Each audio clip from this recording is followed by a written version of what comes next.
Good morning, everybody. Thank you so much for joining us on our last event of Virtual Open House Week. My name is Rachel Herbst, and I am the admissions coordinator here at the UB School of Law.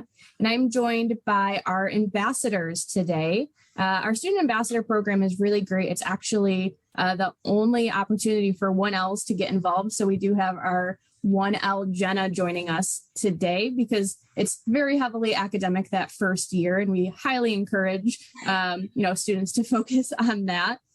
But our ambassadors help us with a bunch of different events. They help with recruitment activities and events in the admissions office, kind of wherever we need them. Their profiles are posted on our website, so you can kind of get to know them, and their emails are on there. So they're there to answer any questions that you have. If somebody's not on our panel today that you're interested in the same, concentration or,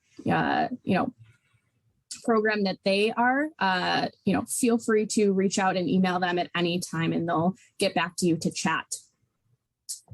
All right, so I have 4 ambassadors here with us today, and I'm going to go ahead and let them introduce themselves. Let's start. We're going to go 1L to 2L to 3L. So Jenna, if you want to go ahead and introduce yourself. Hi guys, I'm Jenna, 1L, so I am the baby of the group. My undergrad was in sociology. I finished that up at UB. Prior to law school, I was a paralegal for 3 years. And that's, how I discovered that I love the law and wanted to be a lawyer. So I do plan to get a concentration in advocacy through the Advocacy Institute at UB. Don't ask me specific questions about that yet because I haven't started yet. That's 2L, but that is my plan. I am a little bit older than some of my classmates. I am in my mid-30s. I have a family. So if anyone has specific questions about in that regard, let me know. But yeah, like Rachel said, if you guys have any questions, feel free to email me, and we're here to answer your questions. Have fun. Thank you, Jenna. Let's go on to Julia first. Hello, everyone. My name is Julia. I am a 2L. I actually do have an advocacy concentration, Jenna, so it's funny you mentioned. If you have any questions, let me know. And if anyone else has questions about the advocacy concentration, definitely shoot those towards me, and then by next year, Jenna as well. I am from Rochester initially. I moved to Buffalo last year when I started. I went to Geneseo for undergrad.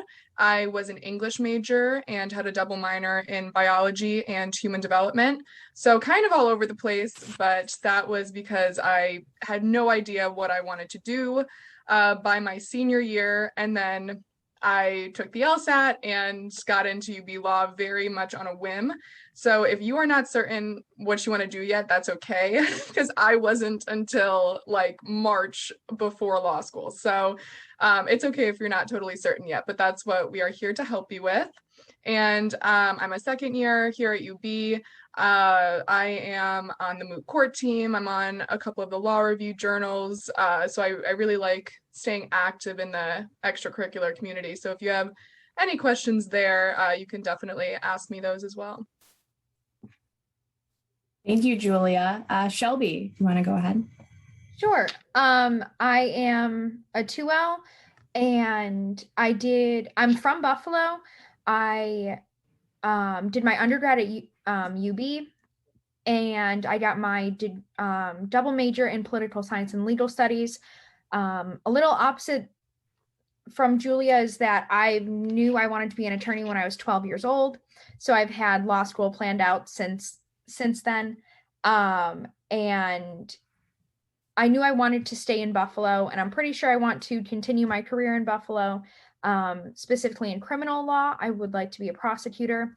I've done a total of 2 years of internships at the Erie County DA's office, one with the Victim Assistance Bureau, and then the other with felony trials in special victims and domestic violence. So I do as much as I can with criminal law. That is definitely my area. And I have not had the opportunity to do trial team or anything yet, but my concentration is criminal law. So if you have any questions about that, let me know. Thank you so much. I'm going to go over to Tim, if you want to let us know your undergrad institution, your major, and just a little bit about yourself. Hi all, I'm Tim Keene. I had a little bit of trouble connecting because I'm in a hotel room right now. I'm on my phone. I hope you all can hear me. I did my undergraduate in Buffalo at Canisius College, where I studied political science and history.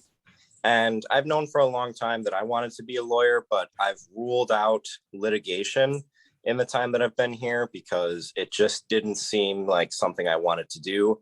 I also did an internship at the Erie County District Attorney's Office. It's a really great place to work. I worked in special investigations where we prosecuted fraud and other white collar crimes. But my interest now has steered towards transactional law. I'm also interested in the extracurriculars on campus. So Phi Alpha Delta is the biggest law fraternity in the world. I run it, and I'd be happy to have new members. If you're interested in any fraternity activities, if you did any of that in your undergrad. And I'm also a writing fellow, so I'm always here to answer any questions to help you improve your writing. Great. Thank you so much, Tim. I am going to go ahead and open the floor. Please feel free to ask questions in the chat. I'll read them out loud to our panelists. Or also, if you want to just unmute yourself and ask questions, feel free to do it that way as well.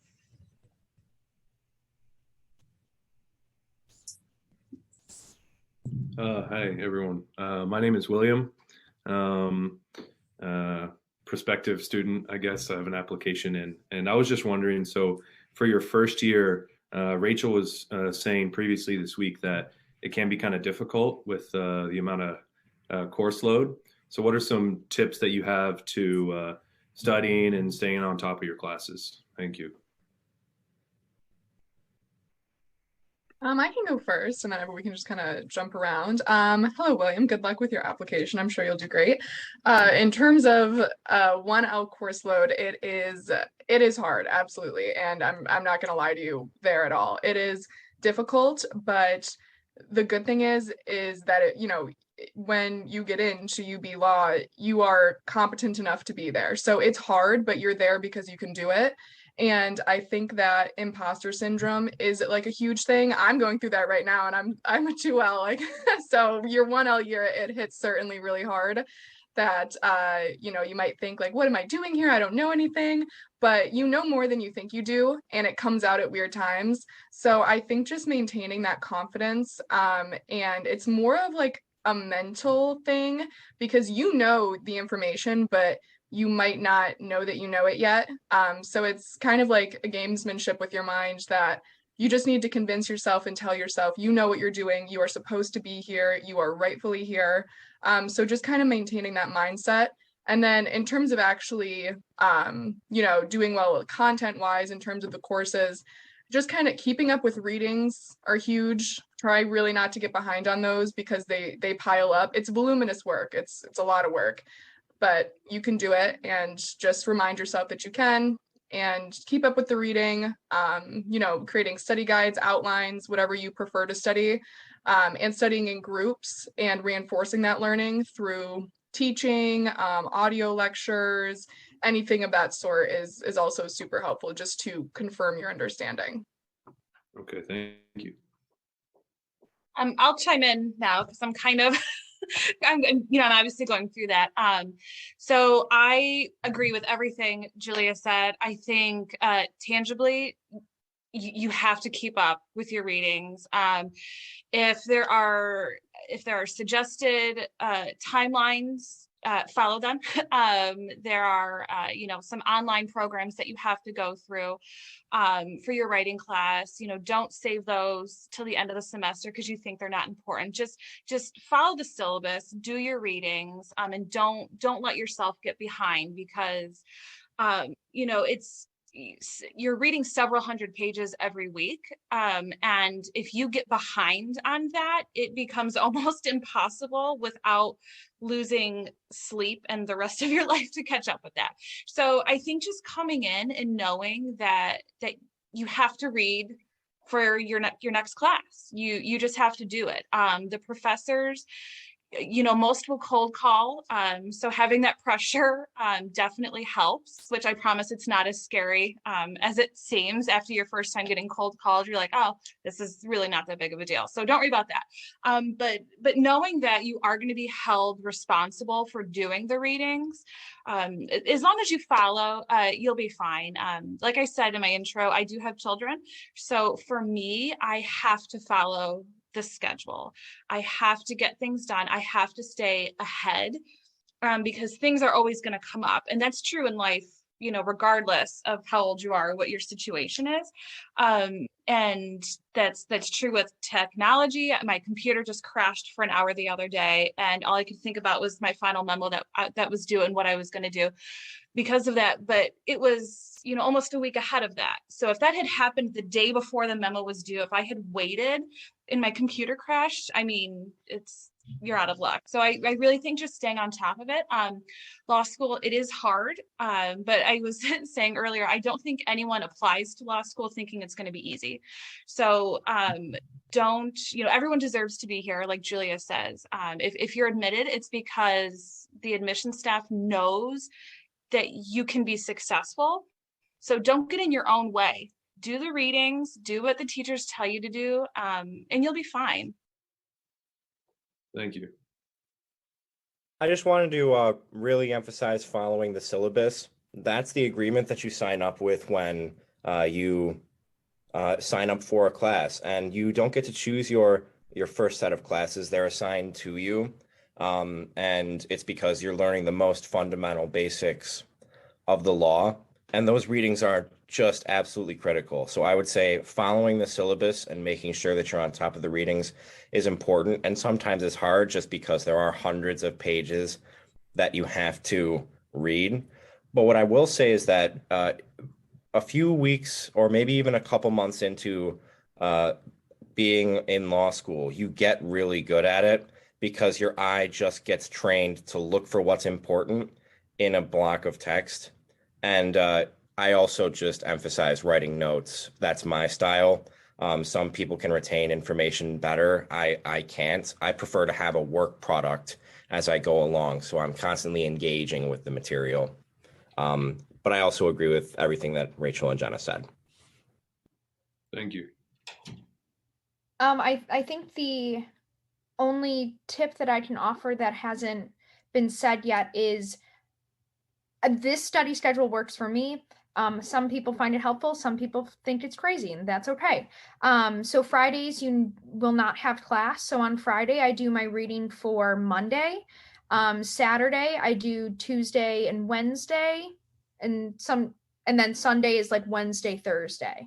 And so that's how I kept up with it during 1L.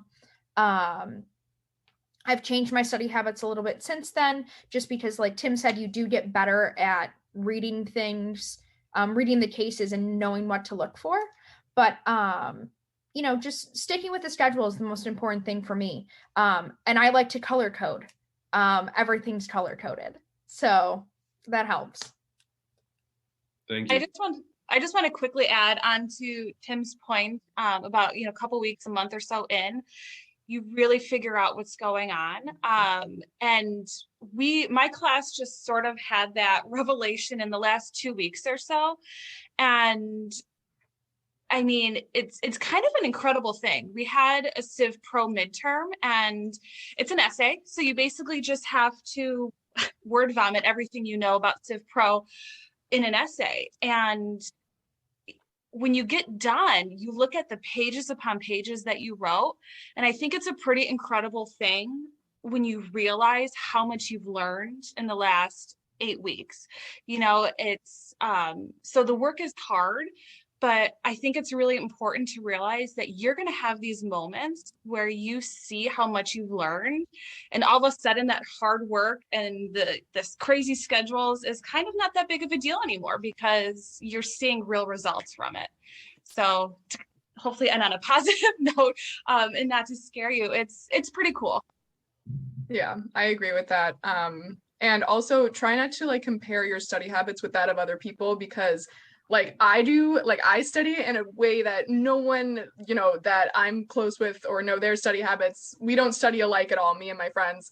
And at first that kind of stressed me out. I was like, oh my gosh, like, I should be doing what they're doing. But I mean, it didn't work for me. So if you have a totally different way of managing your time and managing your work, go with that. And just to add on to what Jenna and Tim were saying too, for me, I'm not even kidding. The day before my torts midterm was when everything came full circle for me. It was like 12 hours before, like Hail Mary at the buzzer attempt, and everything finally clicked for me. And I was like, oh my God, I can't believe that just happened. And like Jenna was saying, it's such a great moment, but that moment's going to come differently for everyone. Mine literally came at the last possible second. So it's okay if that comes later for you than it does for other people. So try not to compare yourself in either of those ways. All right. Thank you. Thank you so much, William. Thank you for the question. I have some questions in the chat here. How would you describe the community at UB, and do you feel supported by your peers and instructors? I'll jump in for that one. I actually find that I went to UB undergrad and I loved it so much that I stayed for law school because I really liked the UB community. It is you hear horror stories about people leaving their textbook in a library and getting the pages ripped out because that's how competitive other schools can be. And while UB, they're not so focused on the rankings. They really want you to do well and become a successful attorney and be able to pass the bar. And that's what they're really focused on. And I think that the community that they've created truly does reflect that without being overly competitive or overly focused on what everyone else is doing. Like Julia had pointed out, that you don't want to start comparing yourself to other people and what they do and how they're doing. Focus on yourself. And that's how UB operates. And I personally love it. I can't say enough good things about UB.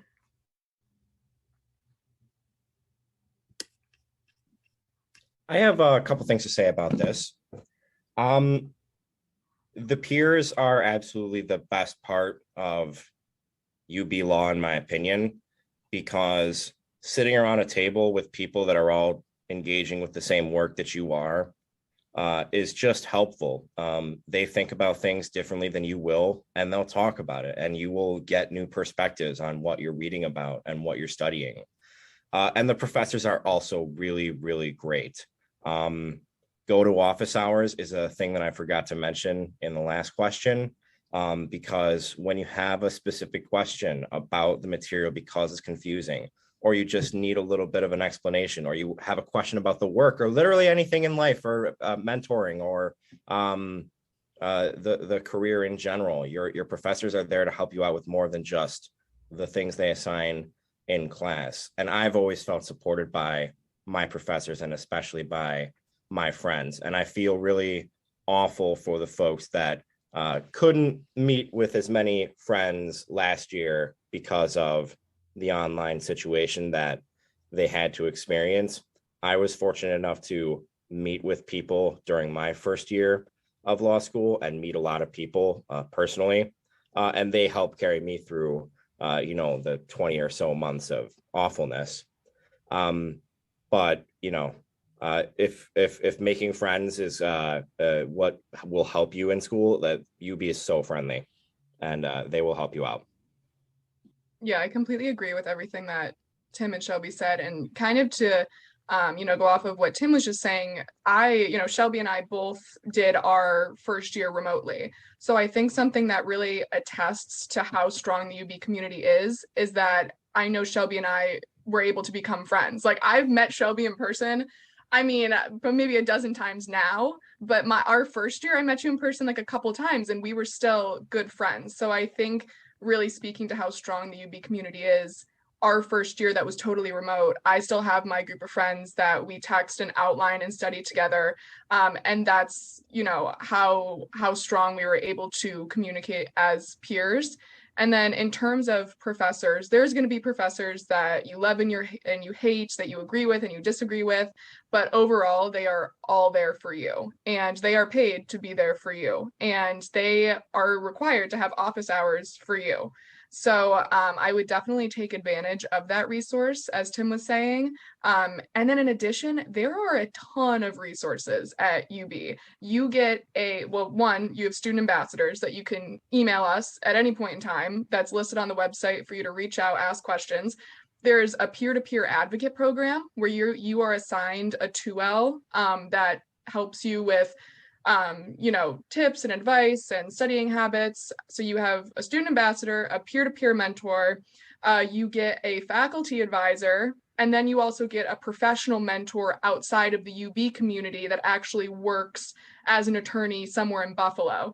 So you get all of those resources that are at your discretion to use or to not use.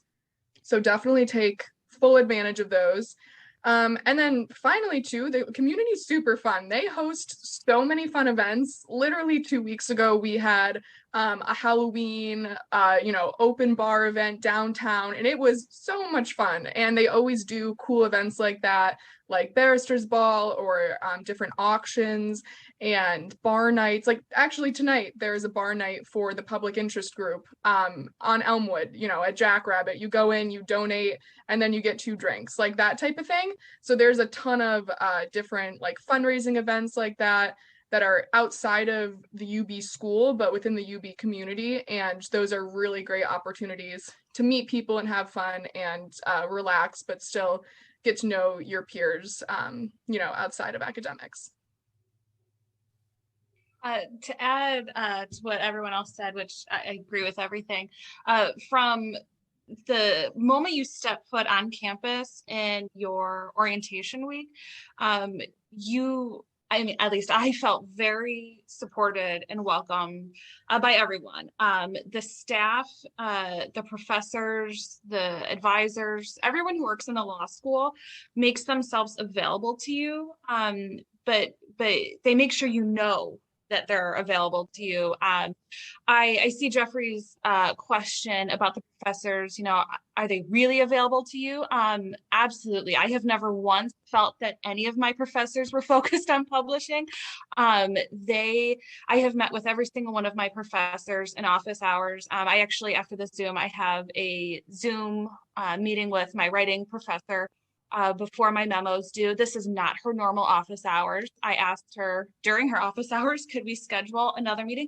Absolutely. She said, send me your times. And that's extremely typical.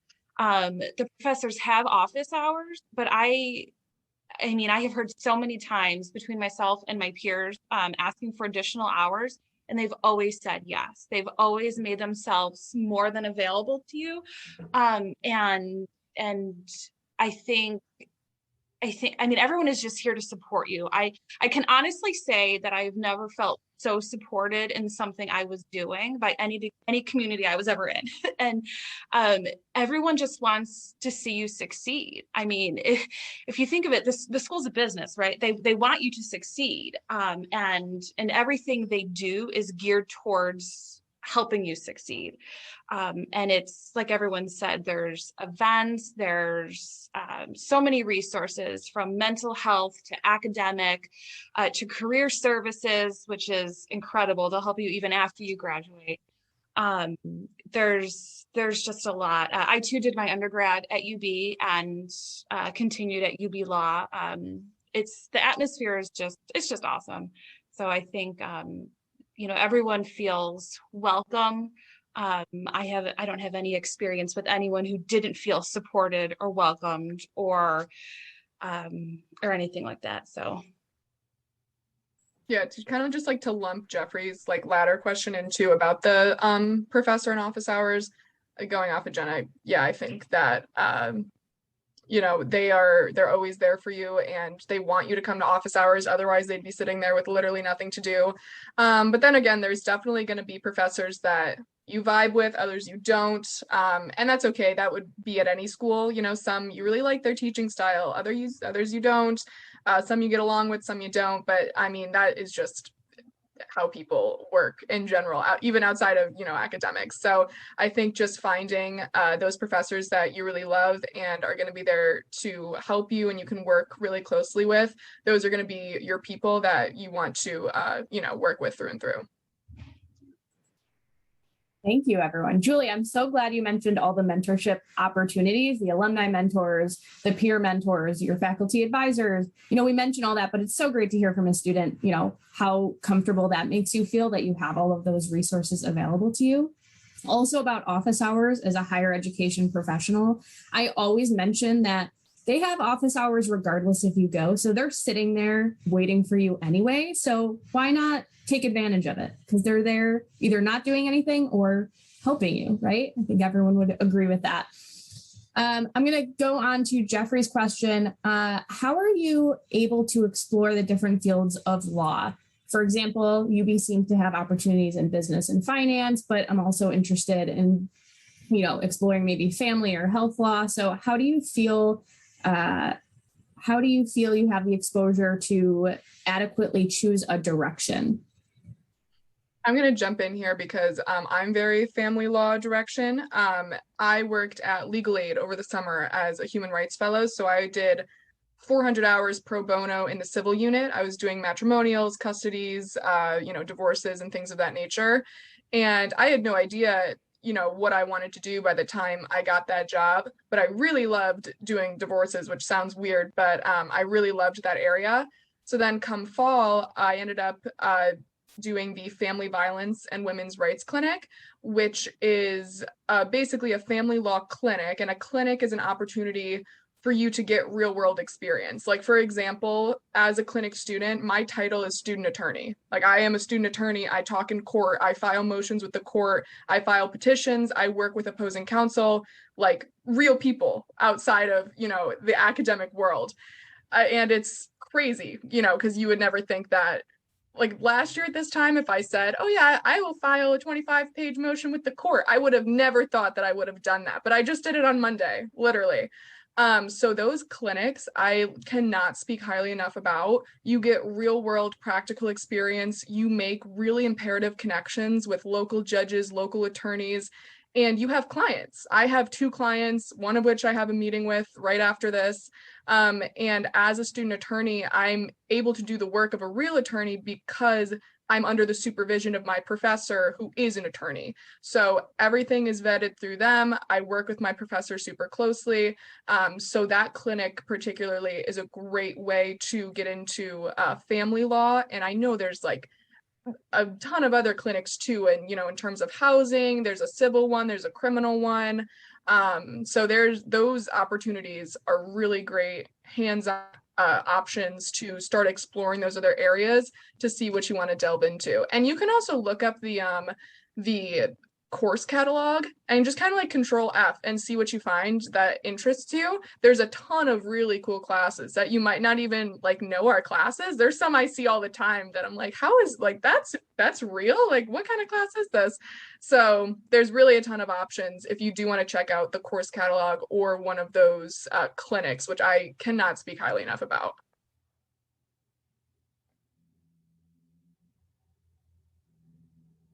Julia, you summed it up very well. Clinics and the first internship you will have after your first year of law school is super helpful. I think Tim mentioned it earlier. You can't pick your classes your first year. You have to get through like the bar basics, the legal basics. So it can be difficult, but generally people have some sort of idea what direction they want to go in, or they just do apply to a bunch of different places and pick the one that feels right when you go into an interview or something like that. And you like the community that that firm has. I was lucky enough to know what I wanted to do when I was 12, and I've just continued on that path. But doing clinic work in your internship is really going to be how you decide where you want to go. And even there's an animal rights clinic, which I just applied to because that sounds super fun. But then there's also environmental law. So everything, you can do the whole spectrum. So you'll find something.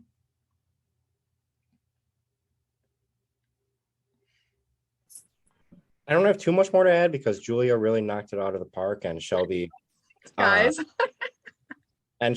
really cleaned it up. The only thing that I guess I could add is, the cases that you read about in your books, they're not just words on a page. I really want people to try to empathize with the law and the cases, because they're real people and real stories that might have been hurt or injured, or went through something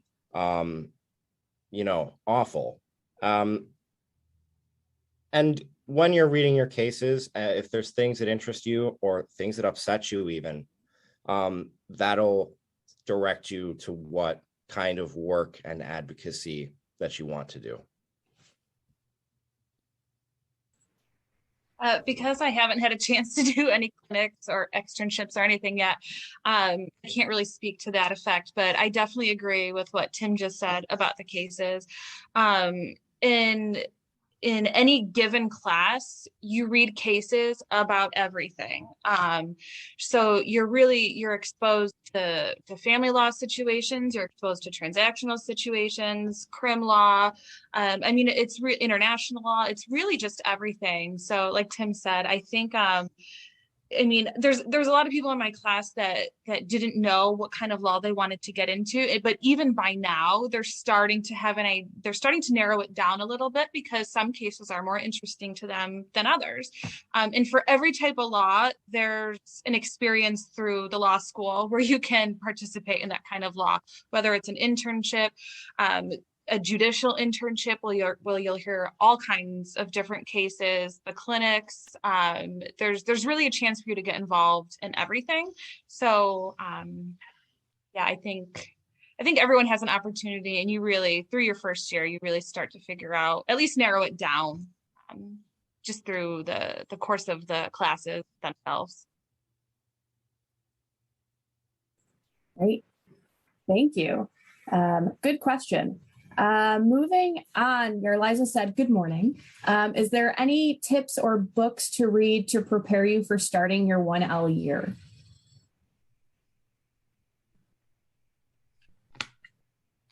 I'll jump in on this real quick, just because I'm the closest to my summer before 1L. I did nothing, if I'm being honest. I was a paralegal, so I was pretty familiar with the general terminology anyway. But there was two kinds of advice. Some people said, get as much legal reading in as you can to prepare yourself and get ready. And then the other set of advice was, don't even worry about it. You're going to learn all that in law school anyway. I think it's a little bit of a personal choice. It's situational. If you have no legal experience, maybe learning the basic terminology is a good idea. Do I think it's necessary? I don't think it's necessary, only because your first year classes, while they are hard, they're taught with the assumption that you know nothing. So I could be wrong, but I think it's really up to it's your preference. That being said, like I said, I did nothing. I enjoyed my last summer off before law school, and got my schedule ready and made sure I had all my textbooks. You don't get your syllabus until right before classes start, so it's not like you can get ahead. That's just my input. I'm sure some people will disagree with that, but that's one way to look at it, at least. I also did totally nothing before. They do recommend some books. I know that I bought them. I definitely didn't read them, and they're still on my bookshelf, I'm sure. But yeah, you don't have to. They're all suggested readings. One thing that I think I wish I did that I didn't was there's a Jumpstart program right before school. Some students I know are required to take it, and other students you can opt in. And it's like a 2-3 week program maybe with one of the professors, and it's just like a primer for all of that kind of basic terminology, how to read like a lawyer, how to write like a lawyer, just kind of literally a jump start into the semester. I didn't do it, and I kind of wish that I did, because I remember being like the tiniest bit lost right at first in class, or not really knowing how to read efficiently. But I mean, going back to Tim's previous point, you figure it out pretty quickly. But that first week or two, I definitely questioned myself, and I wish that I did know just more of that basic stuff. Because in comparison, I think Jenna, Tim, and Shelby each did some type of legal work before coming to law school. I went straight from college to law school. So I went straight there, and I had no experience beforehand. So I didn't even know I wanted to go to law school until like a couple months before. So I didn't even really have time for the experience. And that's why I think I was really lacking some of that basic knowledge. So you can do Jumpstart and figure it out. You can do your own research, figure it out, but you also don't have to, because you will figure it out regardless once your classes start picking up. My advice here is it depends and it's not necessary. But I think that the best books that you can read to prepare you for law school have nothing to do with the law. Don't think that you have to get books written by lawyers or judges about how to survive your 1L year or top 25 tips to be a good lawyer in the first 10 years of your career. Those are great. And there are some other, books about how to become a better writer that I would probably recommend over those. But those aside, books on the world are probably much better, and especially what you're interested in. If you have an interest going into law school, the law touches everything. You can pursue that interest through the law. If you're interested in sports, keep reading and keep researching, because you can do sports law, music, art, technology, especially, I would say. If you are looking for an actual law-related book, I do have one recommendation. It's called, I'll put it in the chat. It's called The Majesty of Law. It's written by Justice Sandra Day O'Connor, the first woman to sit on the court. It's one of my favorite books. She is an excellent writer, and I admire her very much, and it's a good book. I personally did the Jumpstart program. I had to do the Jumpstart program as a first-generation college student. So I was put into that. And to be honest, I was a little frustrated. I was like, why do I have to do this? Why do I have to add on? I want to enjoy my summer and continue working to save up as much money as possible. But it was the best experience I've ever had. I cannot recommend it enough. It definitely helps you get acclimated to the law school, helps you meet people, and you have like a little bit of a group going in. I loved that. But I also have 3 books that I got off of the reading list for law school. How to Be Sort of Happy in Law School. Don't buy it. Don't do it. Not good. Law School Confidential. Also don't do it. To echo Tim's point, my favorite book that I got was this one by Sonia Sotomayor. This is about her life and her journey to the bench, which was the most helpful thing I've read. And it kind of gives you an idea of what you want to do, and just you start thinking about your own path without even realizing it. And so I highly, highly recommend this one. But the ones like these, they sound cheesy, and they are cheesy. If you like that, go for it. But I personally didn't find them helpful. I found more like real world experience from judges to be more helpful for me. Thank you. Yarliza, great question. Thank you for bringing that up. Maxwell would like to know, how important is it having a social life and dedicating time to yourself during law school? Is it difficult to maintain a balance with the amount of work you have to do? Yes, 100% is. I think that burnout is very real, and I didn't really know what that was until I experienced it, because I remember just like one day my first semester of law school just losing it. Like I remember trying to read a sentence that probably like, you know, fifth grader could have read out of a textbook, like just some random basic sentence, and I couldn't comprehend it. And I went on a walk and I started crying and I was freaking out. And then I looked up why I was feeling that way and it said burnout. And, you know, that is super real. So I would definitely become familiar with that concept and figure out how to combat it best that you can, because I wasn't familiar and I wish that I was. So you taking care of yourself is very important. And a lot of first years forget that. I 100% did. And I wish that I didn't. And I wish that I listened to the 2L telling me to, you know, take a day off. And I was like, I can't, I don't have time to take a day off. I can't take a day off. Are you crazy? But you can, and you need to, because by sleeping and taking your time off, that makes you more productive the next day and the next day and the next day. So resting is a productive thing. And that's something I need to constantly tell myself. So for example, because as Shelby mentioned, you don't have classes on Friday. Once Thursday class was over, I stopped. My Thursday class was over at 2:30 p.m. That was it. I was done. I was leaving the school, wasn't doing any homework. So that Thursday night was mine. Like I went out to dinner, went out for drinks, like had a night alone, did whatever. And then I picked back up over the weekend again. But you definitely need to set yourself that boundary and assign yourself that space to just relax, be social, be alone, do whatever you want to do. For me, it was Thursday nights. So whatever time you find available for yourself to do that, definitely take that time. It's really easy to lose yourself. Your identity is not a law student. You still have to be a person. Don't stop working out. Don't stop going to a painting class. I don't know, whatever you like to do, don't stop doing that. Yes, you have to schedule it into around schoolwork, but you need that. It's the best advice I had ever gotten from a 2L last year.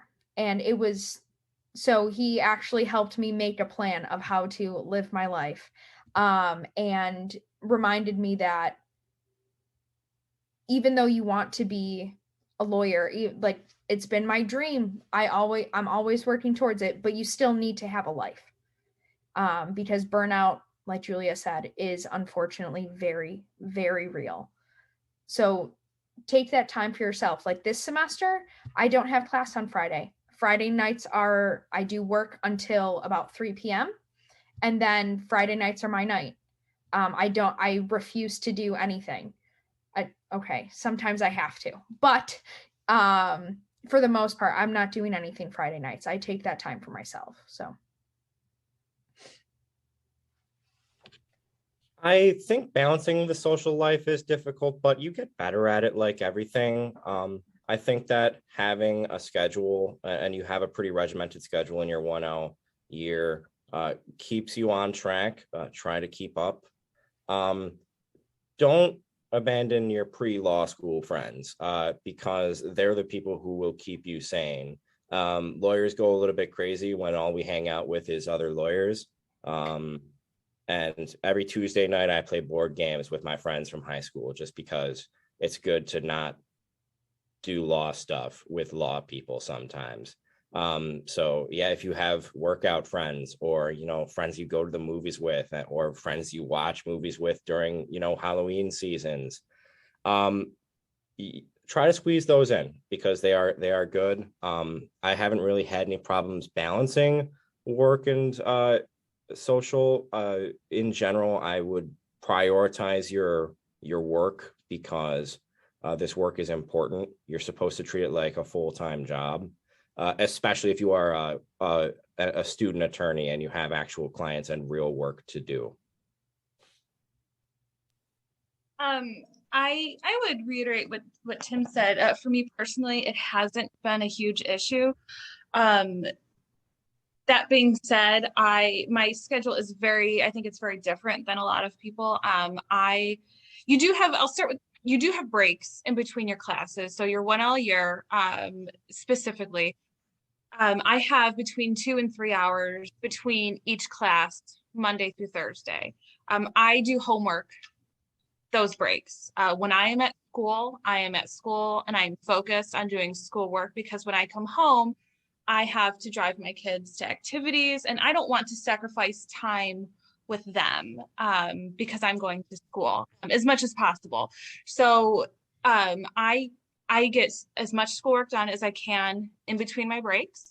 And then after the kids go to bed in the evenings, I work for hours at night, because on Fridays, I want Fridays, as much as Friday to myself as possible. That's when I run my errands. That's when I go outside and do some activities, go bike riding, do a little bit of shopping, whatever it is. The Friday morning and early afternoon is my time. I'm not, going out with friends late at night because of my life circumstances. So that's my time. And then usually on the weekends, you have to work.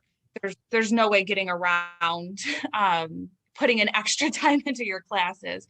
But I think as long as you come up with a schedule that works for you, and you might not know what that is right away. I didn't know what it was right away. I thought I would go to bed, relatively early and do a lot of work on the weekends. And that's not work for me. It didn't work for me having to work all day Friday, because then I had no time to myself ever at all. So I adjusted my schedule, but then I stuck to it. Once you figure out what works for you, now there are times where you do have to skip out and doing stuff because you have a big memo due in a couple days. And if you want to get an A on it, you have to put in extra time. And it is what it is. I mean, everyone knows that, going into law school, but the majority of the time, I think it is perfectly doable to have a balance. Within limits, I think if you're expecting to go out every single night with your friends, you should probably adjust your expectations. But I think a healthy balance is perfectly doable. You're going to have a period of adjustment, and it's going to kind of, wax and wane as the semester goes on. But I wouldn't worry about it. I would go in and proactively take a proactive approach to balance. And I think as long as you do that, you're mostly going to be fine. I will say also that one piece of advice that I was given that I didn't follow, and I regret not following, was to limit your long-term commitments, appointments, things like that. Try not to schedule yourself for a lot of things far in advance, if that makes sense. Because when I'm wording this wrong, not that you shouldn't schedule things in advance, but just be aware of what you're scheduling and how much you're scheduling in advance, because those things tend to creep up. So the last couple weeks in the late summer and early fall, I had scheduled things for 3 weekends in a row. And at the time I was committing to those things, I didn't realize that it was 3 weekends in a row. And then I got to those weekends and I was like, oh gosh, I just scheduled myself for 3 weekends in a row. And that kind of sucked. So just going into the semester, know that you're going to need a grace period, and just kind of be aware of what you're committing to ahead of time, because they sneak up on you. But I guess bottom line is it's totally doable, proactively plan for balance, and I think you'll be fine. Thank you so much. So we're getting towards the end here, and we have a few more questions to get through. How many advisors do you have? Do you have separate advisors for public and private sector? For that advisor I mentioned before, that you can, you get a real person outside of the school, you can filter your choice appropriately. So for example, when you are applying for an advisor, it's all up to you. I wanted a female advisor in the public sector who worked with families and has been doing it for 10 years. You literally set those filters and then they give you one. So you can adjust depending on your interests. Great. Thank you. Did anyone get a master's degree before applying to law school? Okay, I know I think we have an ambassador or two who have gotten master's degrees, so we can definitely set you up if you have specific questions regarding that. So the Jumpstart program. So once we start to, I'll answer this about how the Jumpstart program works. Once we start to fill our class, like Shelby mentioned, we do require it for some students as part of your admission. And then once we, get to that and we see how many students are going to get in, we start to open it up to opt in. So, towards the spring, we'll start to give more information about that Jumpstart program for the summer. Jeffrey asks, to what extent do students actively engage in discussing politics, or is class discussion about politics? Not Supreme Court work, but congressional work, Republican, Democrat type politics, as judges are supposed to be apolitical. I'll start with this one. So it depends on the professor, and it depends on what you're like in the classroom. The professor is going to control what happens. If you're in the library and you want to talk about politics, have at it. Everybody at UB is friendly, so I would say there's no animosity or stigma of talking about politics. I was a political science major. I don't really talk about politics anymore because it doesn't interest me as much anymore. But in my experience, some professors, when the elections come around, they encourage you to vote because I think that voting is important. Or they think that voting is important. And a couple years ago, well, I guess it's just last year, the January 6th riots were discussed by professors, and they still are by some professors, in my experience. Very broad category. I would say that politicians don't come up as much, but political issues are always in the ether in a law school.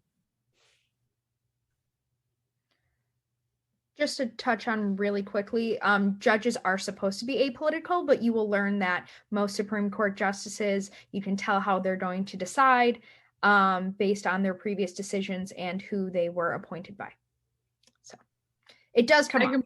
Completely agree with that. You can very easily tell when Scalia writes an opinion versus when RBG does. It is, even without reading who writes it, you will know. And just to reiterate what Tim said, the professor controls the conversation of the class, so they will either amplify it or shut it down depending on where it seems to be going. So it's really just professor and class dependent. I don't really have too much to add to that. It definitely depends on the class. I have some professors who will not entertain it at all because it is mostly irrelevant to the case and discussion, and they don't want to get too far off topic. If it's relevant to the case at hand, they usually will allow discussion. I have never felt like I was in a political debate in class. So I guess that's probably a good thing. People get pretty fired up. But it is, it's the law. So I think to say that it's totally separate is not accurate, but it's not, at least in my classes so far, which is just 5 of them, it hasn't been a dominating force or dominating topic at all, but it does come up and you kind of can't help that.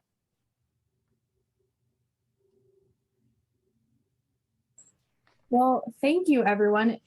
I will leave it if there's any last minute questions. We only have a few minutes left. I'll give it a minute if anyone has any last minute things they want to ask. All right.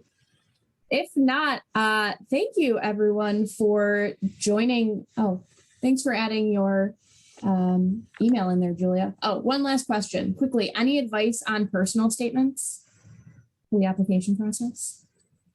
I want to chime in on this because this is my favorite part of the application process.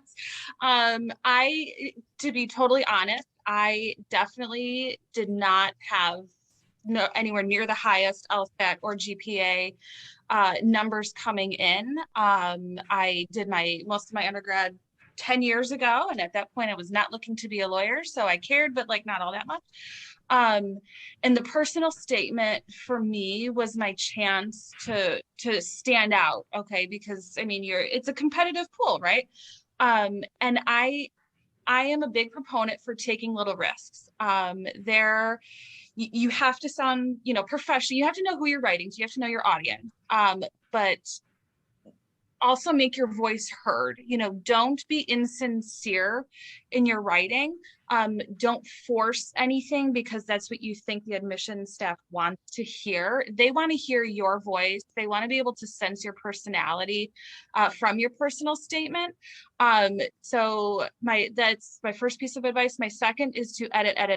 I edited mine probably 100 different times because you want to be confident when you submit it. So give yourself time to do that. Great. Thank you. Shelby, did you want to add anything? I think Jenna summed it up very well. Mine was quite personal. Other people's are more just trying to show off their writing style. Do what makes you happy. And because truthfully, when you feel you're comfortable writing about something, that's going to show through. And that's when you're going to do your best work. And they really just want to see who you are as a person, and that, you are capable of writing. So just show that and show who you are. Real quick thing.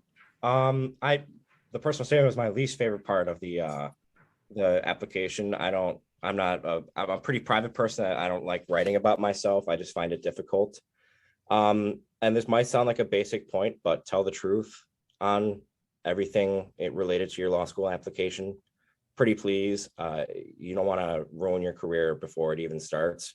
There's a fine line between writing a fact in a great way and exaggeration.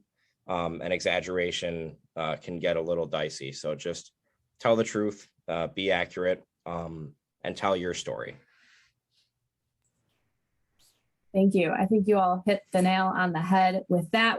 I held an application tips webinar yesterday. It's going to be posted on our website, and I talk all about the personal statement. And the biggest tip I give is be authentic. It's really easy to tell when you're not being your true self. So everyone, thank you so much for joining us for our virtual open house week. I want to thank our panelists for taking time out of their very busy schedules for being with us and doing such a great job answering everyone's questions. They added their email addresses into the chat, but they're also on our website. You can also see our ambassadors who weren't able to join us today. Feel free to reach out to them as well. This video will be posted. All our videos will be posted from our webinar, our virtual open house week this week. And just thank you so much, everyone. I hope you have a wonderful day.